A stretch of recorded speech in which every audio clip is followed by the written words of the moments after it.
S ಈಗೊಂದು breaking news ಇದೆ. ಬಿಜೆಪಿಯ ಆಪರೇಷನ್ ಕಮಲಕ್ಕೆ ಕೈ ನಾಯಕರು ಠಕ್ಕರನ್ನ ಕೊಟ್ಟಿದ್ದಾರೆ. ಸೊ ಮೊದಲನೆಯ ಹಂತದ ಏನು ಸೆಲೆಬ್ರೇಷನ್ ಮಾಡ್ತಾ ಇದ್ರು, ಬಿಜೆಪಿ ಆಪರೇಷನ್ ಆಗೇ ಹೋಯಿತು, ಕಾಂಗ್ರೆಸ್ ಸರ್ಕಾರ ಬಿದ್ದೇ ಹೋಗುತ್ತೆ ಅನ್ನುವಂತಹ ಮಾತು ಕೇಳಬರ್ತಾ ಇತ್ತು. ಇದಕ್ಕೆ ಆಪೋಸಿಟ್ ಆಗಿ ಈ ಕಡೆಯ ತಂಡದಿಂದ ಠಕ್ಕರ್ ಕೊಟ್ಟಿದ್ದಾರೆ. ಬಿಜೆಪಿ ತೆಕ್ಕೆಯಲ್ಲಿದ್ದಂತಹ ಇಬ್ಬರು ಶಾಸಕರನ್ನ ವಾಪಸ್ ಕಾಂಗ್ರೆಸ್ಗೆ ಕರೆತರುವಲ್ಲಿ ಕಾಂಗ್ರೆಸ್ನ ನಾಯಕರು ಯಶಸ್ವಿಯಾಗಿದ್ದಾರೆ. ಬಿಜೆಪಿ ನಾಯಕರಿಗೆ ಬಿಗ್ ಶಾಕ್ ಕೊಟ್ಟಿದ್ದಾರೆ ಸಚಿವ ಜಮೀರ್ ಅಹಮದ್ ಖಾನ್. ಕೆಕೆ ಗೆಸ್ಟ್ ಹೌಸ್ಗೆ ಇಬ್ಬರು ಶಾಸಕರನ್ನ ಇನ್ನೇನು ಕೆಲವೇ ಹೊತ್ತಿನಲ್ಲಿ ಕರೆತರಲಿದ್ದಾರೆ ಜಮೀರ್ ಅಹಮದ್. ಇವತ್ತು ಮಧ್ಯಾಹ್ನ 1:30 ಸುಮಾರಿಗೆ ಇಬ್ಬರು ಶಾಸಕರು ವಾಪಸ್ ಕಾಂಗ್ರೆಸ್ಗೆ ಎಂಟ್ರಿ ಕೊಡ್ತಾ ಇದ್ದಾರೆ. ಸರ್ಕಾರಕ್ಕೆ ಯಾವುದೇ ತೊಂದರೆ ಇಲ್ಲ ಹಾಗಾದ್ರೆ ಅನ್ನುವಂತಹ ಮಾತು ಕೇಳಿಬರ್ತಾ ಇದೆ. ನಿನ್ನೆ ಮಧ್ಯರಾತ್ರಿ ಮುಂಬೈಗೆ ತೆರಳಿದಂತಹ ಸಚಿವ ಜಮೀರ್ ಅಹಮದ್ ಬಿಜೆಪಿ ತೆಕ್ಕೆಯಲ್ಲಿದ್ದಂತಹ ಇಬ್ಬರು ಶಾಸಕರನ್ನ ಮನವೊಲಿಸಿ ವಾಪಸ್ ಕರೆ ತರ್ತಾ ಇದ್ದಾರೆ. 1:30 ಅಷ್ಟೊತ್ತಿಗೆ ಬೆಂಗಳೂರಿನ ತಾಜ್ ವೆಸ್ಟ್ ಎಂಡ್ ಹೋಟೆಲ್ಗೆ ಅವರು ಬಂದು ಸೇರ್ಕೊಳ್ತಾರೆ ಸಚಿವ ಜಮೀರ್ ಅಹಮದ್ ಖಾನ್ ನೇತೃತ್ವದಲ್ಲಿ. ಸೊ ಹಾಗಿದ್ದ ಮೇಲೆ ಇಲ್ಲಿ ನಡೀತಾ ಇರುವಂತಹ ಆಪರೇಷನ್ ಕಮಲಕ್ಕೆ ಪ್ರತಿಯಾಗಿ ವಾಪಸ್ ಕಾಂಗ್ರೆಸ್ನ ಶಾಸಕರನ್ನ ಮನವೊಲಿಸಿ ಕರ್ಕೊಂಡು ಬರ್ತಾ ಇದ್ದಾರೆ. ಸೊ ಇಬ್ಬರು ಶಾಸಕರು ಇದೀಗ ವಾಪಸ್ ರಾಜ್ಯಕ್ಕೆ ಮರಳುತ್ತಾ ಇದ್ದಾರೆ. ಮುಂಬೈನಿಂದ ಬಿಜೆಪಿ ತೆಕ್ಕೆಯಲ್ಲಿದ್ದರು.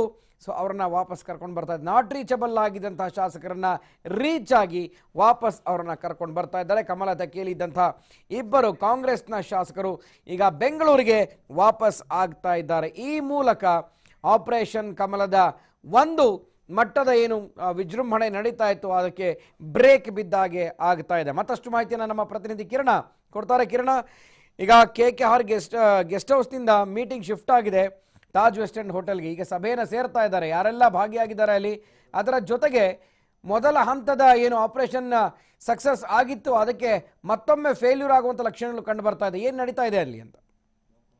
ಖಂಡಿತವಾಗ್ಲೂ ಗುರುಪ್ರಸಾದ್, ಈಗಾಗಲೇ ಏನು ತಾಜ್ ವೆಸ್ಟ್ ಎಂಡ್ ಅಲ್ಲಿ ನಡೀತಾ ಇರುವಂತಹ ಒಂದು ಸಭೆಗೆ ಅನೇಕ ಅಂದ್ರೆ ಸಿಎಂ ಹಾಗೂ DCM ನಡುವೆ ನಡೀತಾ ಇರುವಂತಹ ಒಂದು ಸಭೆಯಲ್ಲಿ ಅಮರೇಶ್ ಗೌಡ ಅವರು ಸಹ ಭಾಗಿಯಾಗಿರ್ತಾರೆ. ಅಮರೇಶ್ ಗೌಡ ಅವರು ಬಿಜೆಪಿ ತೆಕ್ಕೆಯಲ್ಲಿ ಇದ್ರು ಅನ್ನುವಂತಹ ಒಂದು ಮಾಹಿತಿ ಲಭ್ಯವಾಗಿತ್ತು. ಮತ್ತೆ ಏನು ಮಾಧ್ಯಮಕ್ಕೆ ಅಂದ್ರೆ ಮುಖ್ಯಮಂತ್ರಿ ಕುಮಾರಸ್ವಾಮಿ ಅವರನ್ನ ಭೇಟಿಯಾಗಿ ಬಂದ ನಂತರ ಮಾತನಾಡಿದಂತಹ ಅಮರೇಶ್ ಗೌಡ ಅವರು, ಇಲ್ಲ ನಾನು ಅಂದ್ರೆ ಕಾಂಗ್ರೆಸ್ ಅನ್ನ ಬಿಡುವ ಪ್ರಮೇಯವೇ ಇಲ್ಲ, ಸುಮ್ಮನೆ ನನ್ನ ಬಗ್ಗೆ ಸುದ್ದಿ ಮಾಡ್ಲಾಗ್ತಾ ಇದೆ, ನಾನು ಮುಂಬೈಗೆ ಹೋಗೇ ಇಲ್ಲ ಅನ್ನುವಂತಹ ಒಂದು ಹೇಳಿಕೆಯನ್ನ ಕೊಟ್ರು. ಹಂಗಂದ್ರೆ ಮತ್ತೊಂದ್ ಕಡೆ ಆಪರೇಷನ್ ಕಮಲದಿಂದ ಹೇಗಾದ್ರೂ ಪಾರಾಗ್ಲಿಕ್ಕೆ ಕಾಂಗ್ರೆಸ್ ಸಹ ಕೊನೆ ಹಂತದ ಪ್ರಯತ್ನವನ್ನ ಮಾಡ್ತಿದೆ ಅಂತ ಹೇಳಿದ್ರೆ ತಪ್ಪಾಗೋದಿಲ್ಲ.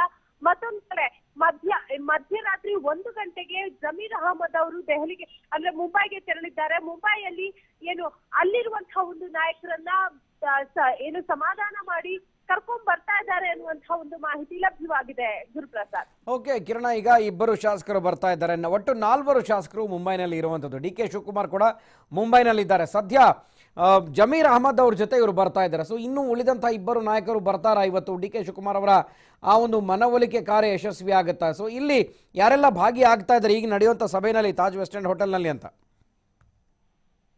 ಗುರುಪ್ರಸಾದ್, ನಿನ್ನೆ ರಾತ್ರಿ 8:30ಕ್ಕೆ DK ಶಿವಕುಮಾರ್ ಮುಂಬೈಗೆ ತೆರಳಿದ್ದಾರೆ. ಮತ್ತೊಂದ್ ಕಡೆ ರಾತ್ರಿ 1 ಗಂಟೆ ಸುಮಾರಿಗೆ ಏನು ಸಚಿವ ಜಮೀರ್ ಅಹಮದ್ ಅವರು ಮುಂಬೈಗೆ ತೆರಳಿರುವಂತದ್ದು. ಮುಂಬೈನಲ್ಲಿ ಅಲ್ಲಿ ಹೋಗಿ ಏನು ಅತೃಪ್ತ ಶಾಸಕರು ಯಾರ್ಯಾರಿದ್ದಾರೆ ಅವರ ಜೊತೆ ಮಾತುಕತೆಯನ್ನ ಮಾಡಿದ್ದಾರೆ ಅನ್ನುವಂತಹ ಒಂದು ಮಾಹಿತಿ ಲಭ್ಯವಾಗಿದೆ. ಜೊತೆಗೆ ನಿಮ್ಗೆ ಏನೇ ಒಂದು ಸಮಸ್ಯೆ ಇದ್ರು ಬಂದು ನಮ್ಮ ಬಳಿ ಮಾತಾಡಿ, ಈ ರೀತಿಯಾಗಿ ಅಸಮಾಧಾನ ಹೊರ ಹಾಕ್ಬೇಡಿ ಅನ್ನುವಂತಹ ಒಂದು ಸೂಚನೆಯನ್ನ, ಜೊತೆಗೆ ಅವರ ಮನವೊಲಿಸುವ ಏನು ಕಾರ್ಯಕ್ಕೆ ಒಂದು ಫಲ ಸಿಕ್ಕಿದೆ ಅಂತಾನೆ ಹೇಳ್ಬಹುದು.